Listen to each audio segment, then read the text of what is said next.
Party के दफ्तर से बहुत ज्ञान मिला है और राहुल गांधी ने तो ऐसा ज्ञान दिया है कि देश को भी काफी समय लगा समझने में। तो ऐसा लगा कि बोलना जरूरी है। हमारे सम्मानीय राष्ट्रीय अध्यक्ष ने भी एक ट्वीट किया, आपको पता ही देखा होगा। अगर राहुल गांधी, सोनिया जी और खड़गे जी के सामूहिक प्रेस को एक शब्द में कहा जाए तो हार की हताशा में बहाना ढूंढा गया है।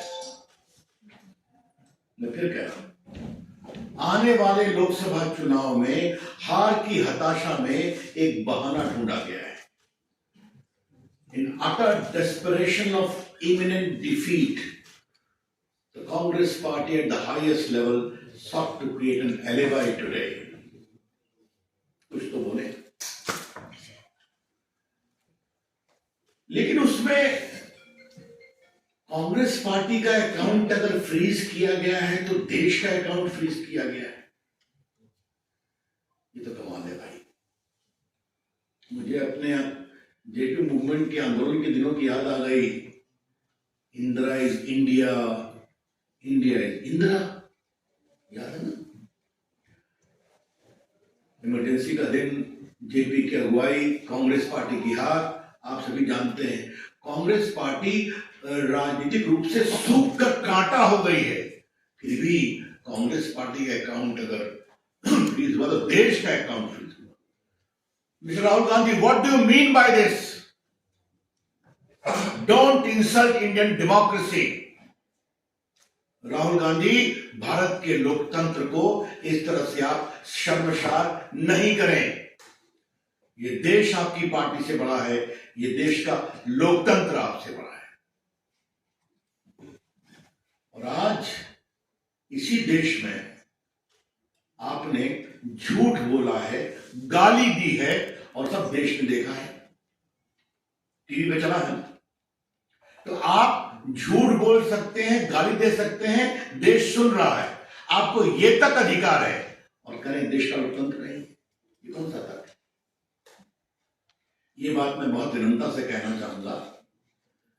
इनको नई बात नहीं, वो तो अमेरिका में जाते हैं तो कहते हैं इंडिया में कोई डेमोक्रेसी नहीं है, सिंगापुर जाते हैं तो वही कहते हैं, लंदन जाते हैं वही कहते हैं, और आज उन्होंने यहां भी कह दिया। आज उनके झूठ का मैं पोल खोलूंगा। लेकिन राहुल जी, सोनिया जी, आपको अगर देश की जनता वोट नहीं देती तो हम क्या करें?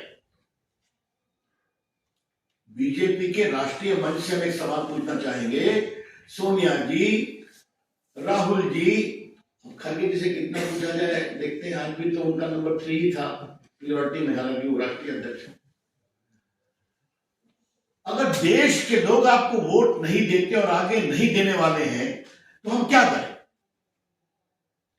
अगर राहुल गांधी की ये अपेक्षा है कि भाजपा के मित्र उनके लिए कैंपेन करें तो हम करने वाले हैं नहीं, क्योंकि उनका तो स्टॉक मार्केट इतना गड़बड़ाया हुआ है।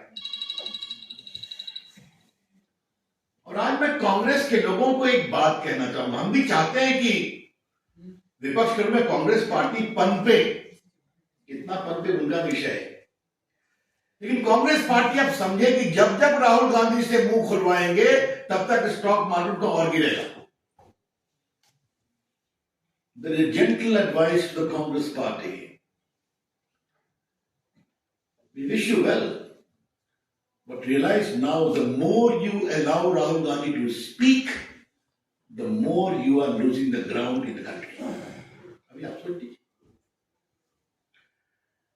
अब थोड़ा सा राहुल गांधी ने जो झूठ बोला है कि हमारा पूरा बैंक अकाउंट फ्रीज कर दिया तो हम क्या करें, तो आज रिकॉर्ड को स्ट्रेट करना जरूरी है। बाकी इनकम टैक्स का विषय है तो सरकार की ओर से बोला जाएगा, लेकिन अल्प ज्ञान समस्या पैदा करता है।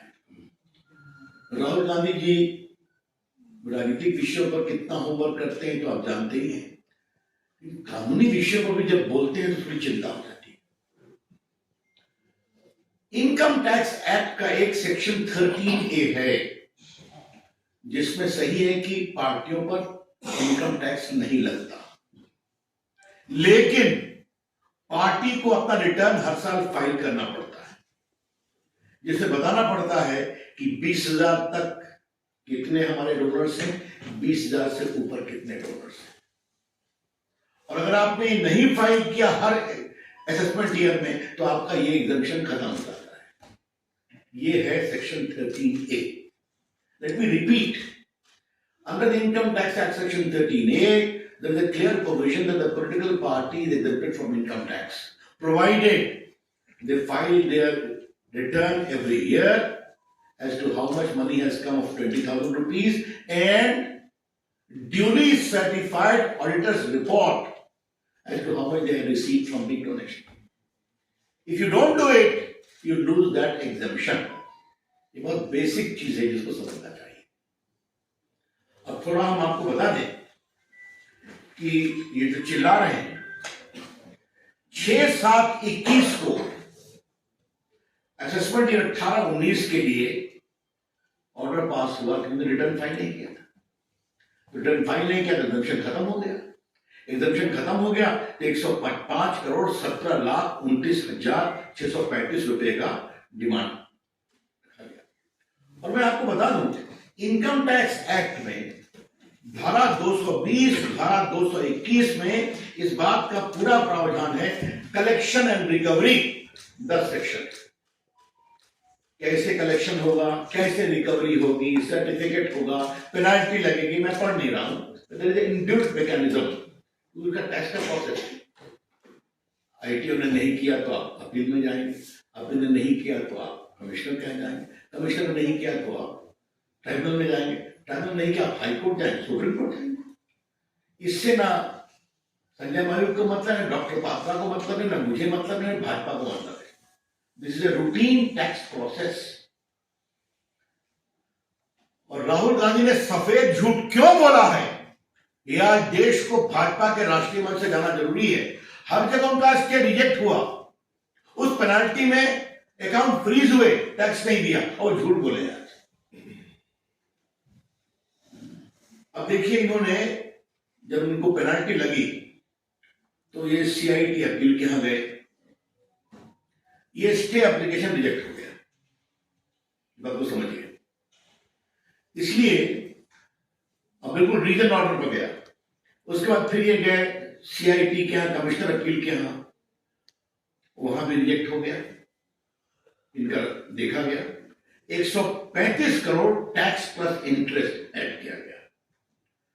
फिर आईटीएटी जो इनकम टैक्स ट्राइब्यूनल है, उन्होंने इनका स्टे पिटीशन डिसमिस कर दिया। अब इसके खिलाफ ये हाई कोर्ट गए और माननीय दिल्ली उच्च न्यायालय ने 13 मार्च को वो भी रिजेक्ट कर दिया। 13 मार्च को क्या कहा, जरा वो हम बताना चाहते हैं थोड़ा मित्रों के लिए।